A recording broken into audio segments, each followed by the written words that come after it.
the most dangerous people in our history are those who think you can achieve the kingdom of God in this world.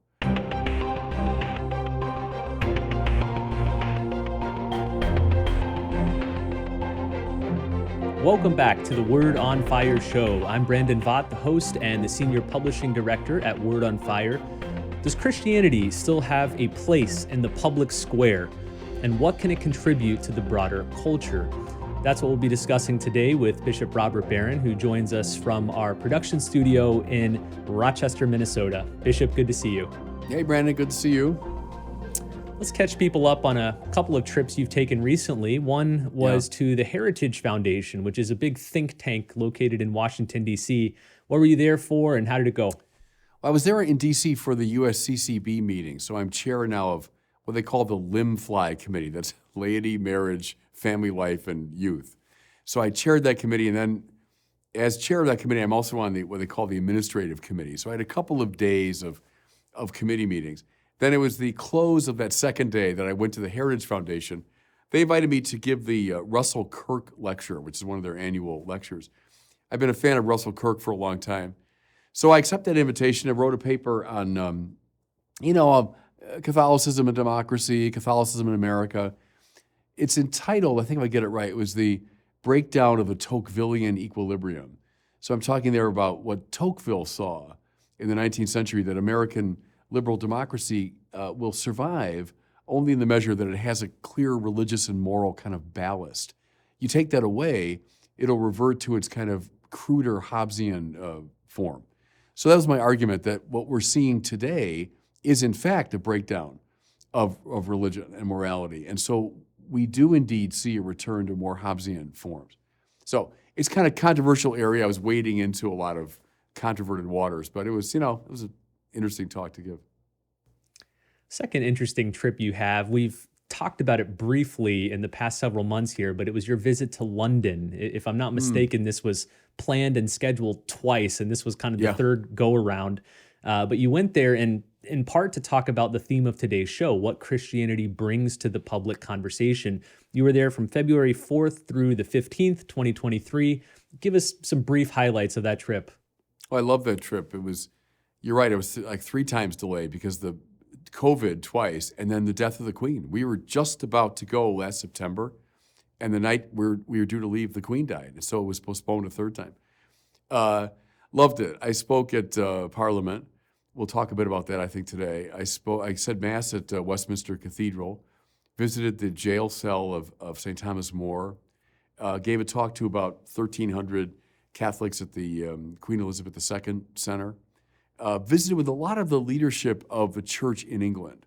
So the week was just marvelous. I love London and love all the kind of Catholic overtones there. The tour I got of Parliament, I'd never been inside the Parliament buildings. I'd seen them, of course, from the outside, but it was just a thrill. So the whole trip was marvelous. Well, I'd like to spend the rest of this talk going through the major points you made in your address to Parliament. So you were given the opportunity to speak. If I'm not mistaken, lots of politicians in that room, both Catholic and non-Catholic alike. Interestingly, you began your talk to Parliament, which was on this theme of what Christianity can bring to the public conversation, with Mahatma Gandhi, a non-Christian. So why him? What does he reveal to us about this question? Well, I think Gandhi enabled a lot of people in his own time, and indeed in our time, to see our own Christianity with fresh eyes. So Gandhi comes to London as a young law student in the 1880s. At first, they say so shy he barely was able to leave his room, but eventually fell in with a group of Christians, and he was kind of an insatiably curious person. And he asked about the Bible, and they gave him a Bible. And like a lot of first-time readers of the Bible, he was a bit put off by the Old Testament. It didn't make sense to him. But the New Testament he read, and it electrified him, especially the Sermon on the Mount, chapters 5, 6, and 7 of Matthew. And what he saw there, of course, was enemy love, nonviolence, turn the other cheek, all of this kind of central dynamic of the moral life in terms of that sermon. He went to a lot of his Christian friends at the time, and he said, hey, I found these marvelous texts. And the Christians kind of, well, those are nice ideals, or no one really takes it all that seriously. But of course, Gandhi took it very seriously indeed, brought it back home to India and launched the social revolution based on those principles.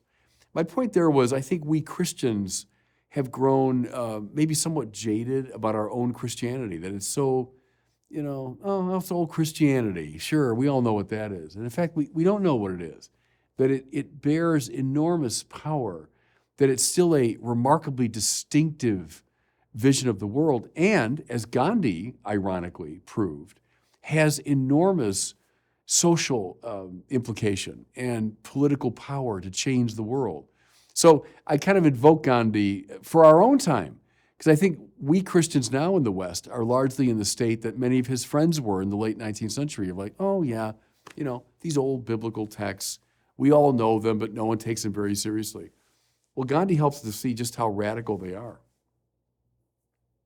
From Gandhi, you next move to St. Augustine and his masterful work, City of God, in which he makes the simple but compelling argument that individuals and societies become what they worship, and therefore getting worship right is key to the flourishing society. What follows if, as a society, our worship is misdirected? Yeah, that was Augustine's central point, I think, in the City of God, and one of the most important observations in the whole Western tradition. As you say, very simple but very telling. Because see, what you worship is what you think is of highest value. Therefore, everybody worships something. You're a professed atheist, okay, but you're worshiping something. There's some value, there's some moral ideal, there's some person, there's some culture, there's something you are holding of highest value. Now, the rest of your life will flow from that, right? You're going to organize your life around that which you think is of highest value to you. It'll motivate every decision that you make. So it'll tell you all you need to know about yourself, really. What do you worship? Everything will follow from that. What Augustine saw was, and read the City of God, if you have the intestinal fortitude for the details, he saw that Roman society worshiped these very fallen gods, gods who were vain and argumentative and jealous and violent and embodying many of the worst qualities of human beings. Well, why are we surprised, therefore, Augustine concluded, that our societies become that way, that we're honoring these, he saw them really as fallen figures. Christianity proposes the worship of the God whose name is love, the God of love, to will the good of the other. If you say that's of the highest value to you, then things like mercy, compassion, forgiveness, nonviolence become central to the way you organize your own life and the life of the society. I think that insight of Augustine is still of enormous importance today. So to ask in our society, what do we worship?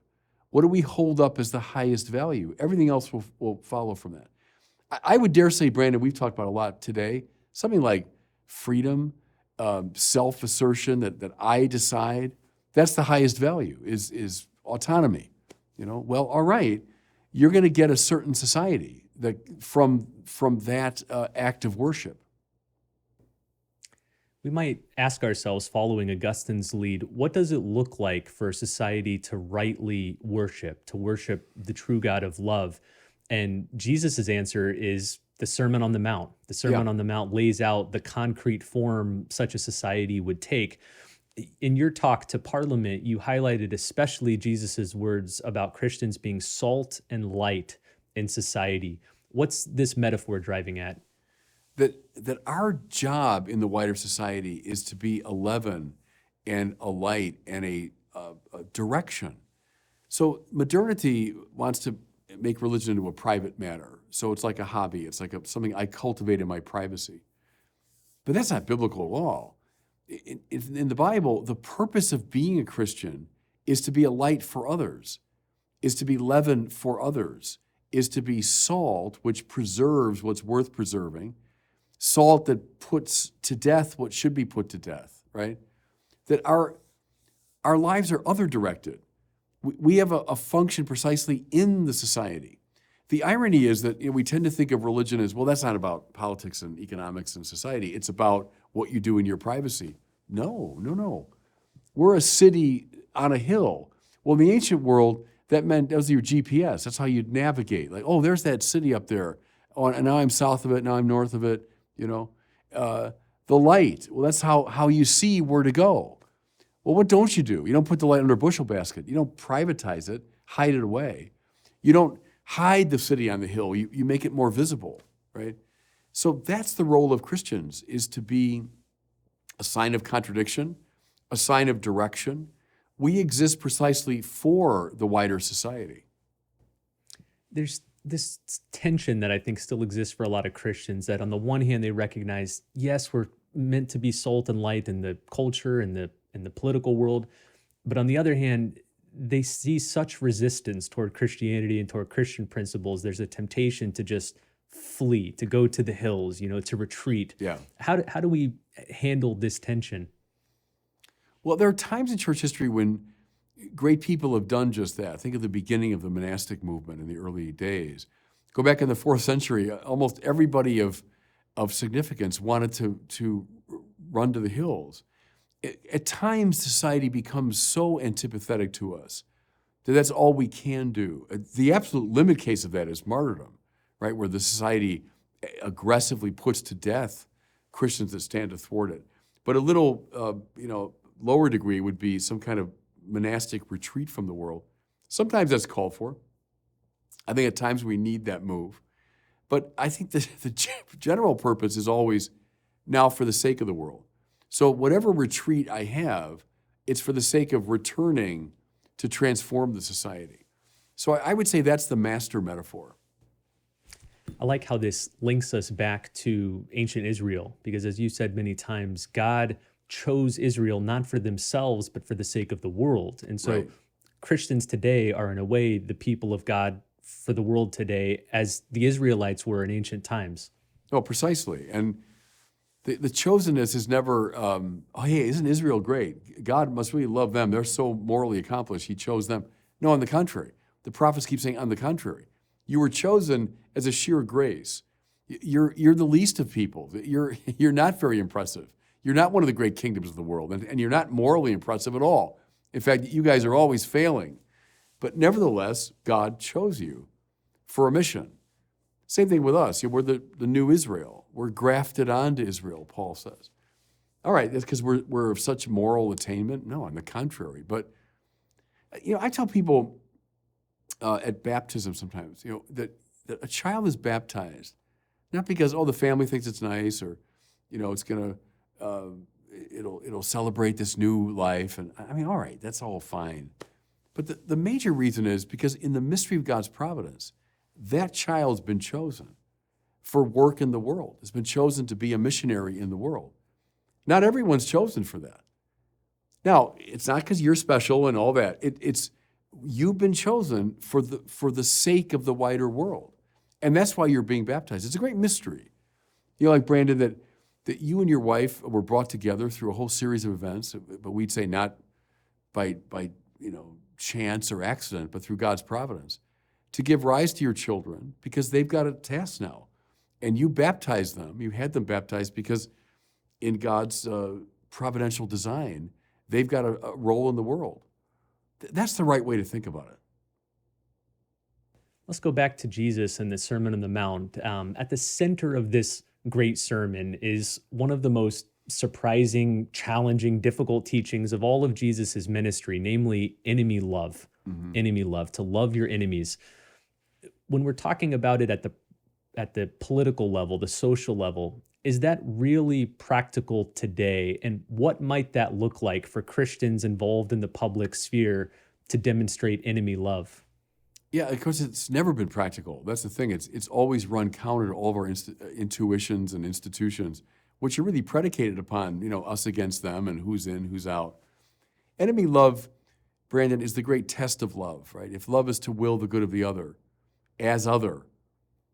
If I'm loving a friend or I'm loving someone who's an ally of mine, well, that's okay. I love them and they're going to love me back. I'll be kind to them, they'll be kind to me back. I don't really know for sure if I'm loving them. Am I willing their good, or am I willing my good through them, right?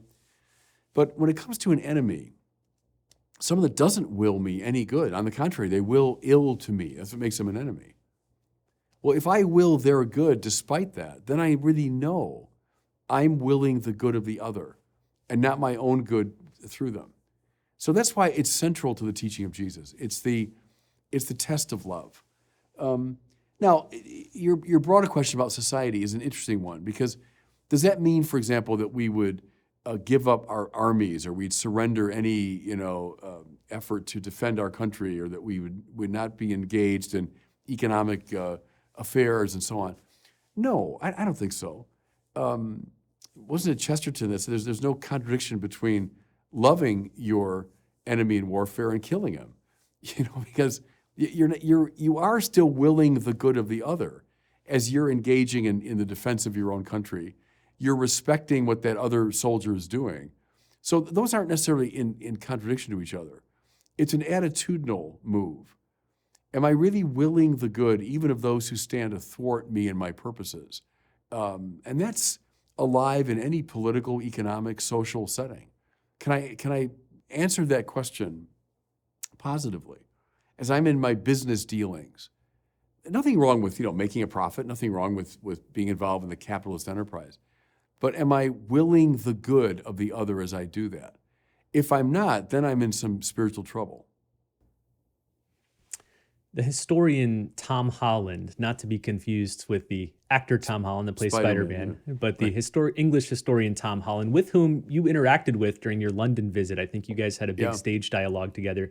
He's pointed out that one of the substantial things Christianity has contributed to the public conversation, to our commonly accepted culture today, is the principle that we should be concerned with the poor, the marginalized, and victims. He points out that this is hardly a universal moral truth. It's something we take for granted today, but not most cultures in the past. Instead, this came directly from Christianity. Tell us, how did this revolutionary idea emerge? It came from the man on the cross. And Holland, I think, makes that point better than anybody today. And he does so as an historian of the ancient world. So his specialty is ancient Rome. And what he notices is, the Romans had virtues for sure, and they celebrated certain virtues. But among them would not be care for the poor and for the marginalized and for the forgotten. He said, Julius Caesar goes through Gaul conquering and, casually puts to death millions of people in the process. No one back in Rome said, oh my goodness, how could he be doing that? What a brutal, fellow he is. I was going to take it for granted. He's on this, imperialistic rampage, and he does what he has to do. A child who was born with some sort of limitation or deformity, left out on the hillside, that was absolutely common practice in ancient Rome. The poor, those at a very low social level, if they were convicted of a crime, crucify them. So in other words, the view that, somehow we should be concerned for the weakest among us and the most vulnerable and the poorest, that we should have a sense of the rights, even of those who are lowest in the social ladder, that comes from a Christian conviction that God is identified with this crucified Jesus, that this rejected, slave-like figure. Anyone that died on a cross was at the lowest level of the social ladder. The illusion, Holland thinks, I think he's right about this, and that's born of the Enlightenment, is that these values about individual rights and care for the poor and the marginalized, they identify those as universal values. So read the UN Declaration on Human Rights, that these are universal values. Well, yeah, they do have a universal application, that's true, but they're not universal in the sense that, everyone naturally understands these things. They, in fact, came through very particular Christianity. And he thinks it's terrible and grossly unfair that many in the West have forgotten this. And then don't give Christianity credit for this major cultural revolution that we're still part of. Even the most ferocious atheist and extreme left-wing person today would probably say, well, yeah, of course we care for the poor, and of course, we care for the marginalized, and of course the victim. Well, not of course. That comes from a Christian perspective. So that's an exceptionally important observation that Holland makes. Here's one last point that you brought up in your Parliament talk, and it's Christianity's insistence on political realism, on the limits to what we can actually achieve through our political initiatives and programs. You pointed to that part of the Sermon on the Mount where Jesus references the birds of the air and the lilies of the field and says they don't worry about what they're going to eat or what they're going to wear, and you should be like that too. Um, this is not, as you say, an invitation to quietism or indifferentism, but a certain detachment from all of our political programs and initiatives, recognizing that we will never bring about the kingdom of God in its fullness in this world. Why is that a valuable idea? Because the most dangerous people in our history are those who think you can achieve the kingdom of God in this world. This sort of immanentizing of the eschaton, that was the term that William F. Buckley used, is exceptionally dangerous. Because if I'm convinced I can do that through my social institutions and my political machinations and through revolution, I can create utopia. Well, what happens is, of course, I won't create utopia, but I'll keep trying and I'll keep trying and I'll press on it and press on it. And then you get to Lenin, you have to crack a few eggs to make an omelet. And if the cracking of the eggs means tens of millions of people have to die to realize this social vision, I'll do it. See? But those who realize, no, in this life we'll never attain utopia, that's for a life to come, they'll practice politics, but with a certain detachment, with a certain realism. Think of someone like Reinhold Niebuhr in the last century was famous for this, that all we can expect is to be, he said, reasonably happy in this life. If you think, I can be perfectly happy in this life, God help everybody around you, because you'll do whatever you can to make that happen, even if it means, the corpses pile up. So that's exceptionally dangerous point of view. That's one reason why I think it's one of the great principles of conservatism that is very healthy, it seems to me, is a sense of the limits of government and the limits of what can be attained in this world.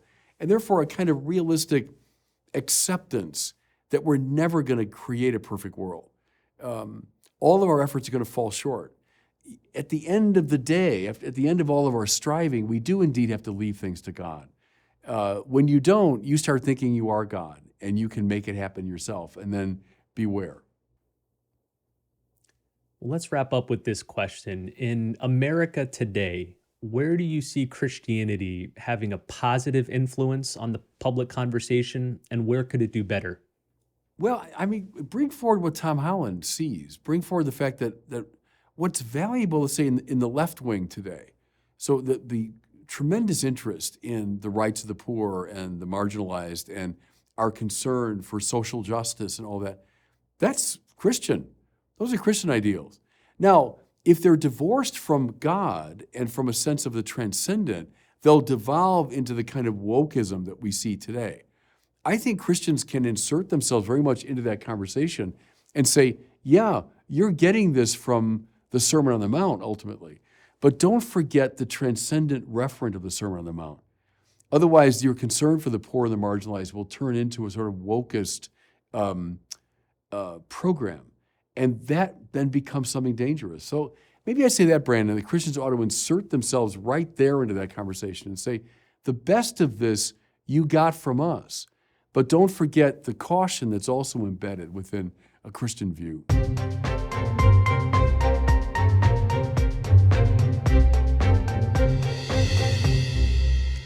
It's time now for our listener question. Every episode, we play a question from one of our listeners, and Bishop Barron answers it. If you have one that you'd like to send him, you can do so at the website askbishopbarron.com. Today we hear from Ethan in Austin, Texas, and he has a question about post-modernity. Here's his question. Hi, Bishop Barron. This is Ethan from Austin, Texas. I was calling in to ask your opinion on what the Catholic response to post-modernity should be. And if their core presumption is that everything is predicated on power, what would be the Christian response to such a assertion on society? Thank you. Well, gosh, we could do a whole program or a series of programs on that. My book, The Priority of Christ, in many ways is about this issue of postmodernism, post-liberalism in light of Christianity. I'll do a quick positive thing. I like the fact that the postmoderns call into question a certain hegemony and a certain domineering quality of modernity. So the view that comes up out of Descartes and Bacon and Locke and Jefferson and so on had a kind of hegemonic control over the Western mind. The postmoderns begin pulling on the loose strands of the modern program, and they open it up in a way to new possibilities, one of which is a recovery of religion. And so there's a religious side of the postmodern movement that I would identify with. So I think that's a positive.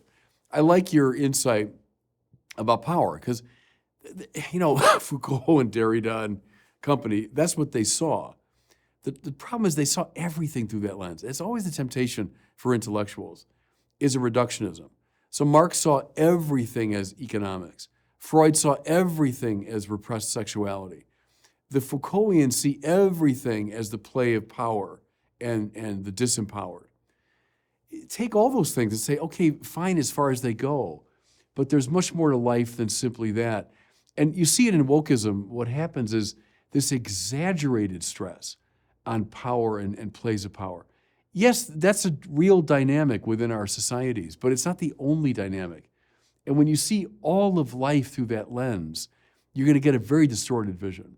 So I would say, read those people, but also read the wider tradition, and you see the rich complexity of forces and influences that affect us personally and societally, and resist, again, now a kind of new hegemony of the postmoderns. There's one right way to look at the world. There's one lens.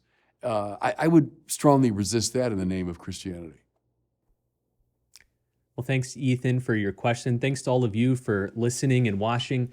As we wrap up the episode here, I want to tell you about another exciting new book from Word on Fire. This one is titled As Kingfishers Catch Fire, Selected and Annotated Poems of Gerard Manley Hopkins, with an introduction and notes by Holly Ordway. Gerard Manley Hopkins is widely regarded as one of the greatest poets of the English language. He was a Jesuit priest, and he was known for his sophisticated but innovative style. Hopkins wrote poetry that expressed the full range of emotional and spiritual experience, taking readers through trials and triumphs before coming to a place of deep resignation in God. However, I have lots of friends who have tried to read Hopkins' poems, and while they recognize the beauty, they find them a little challenging to understand. They're stumped, they're beguiled. This new book by Word on Fire, though, takes 37 of the Victorian poet's greatest works and provides commentary, notes, cultural background, and references to help you understand Hopkins' word choice and his complex sentence structure. It features classics like The Windhover and God's Grandeur, but also various lesser-known poems. And so it's perfect for either the seasoned poet or the first-time reader. It will acquaint you with this brilliant mind of the Catholic tradition. Bishop, I didn't know if you have anything you wanted to add. I know you've been a fan of Hopkins for quite some time. There's no one like him. And as you say, he is hard to read. But a lot of the great poets are that way. And you have to listen to them. I think the main thing is you listen to Hopkins first. Before you get to the meaning, listen to the sounds. He's a singer. He's in that kind of bardic tradition. But there's no one like him. He's one of the most remarkable figures in all of 19th century literature. So again, check out this new book, As Kingfishers Catch Fire. I'll include a link to it here in the show notes. Thanks so much for watching and listening, and we'll see you next time on the Word on Fire show.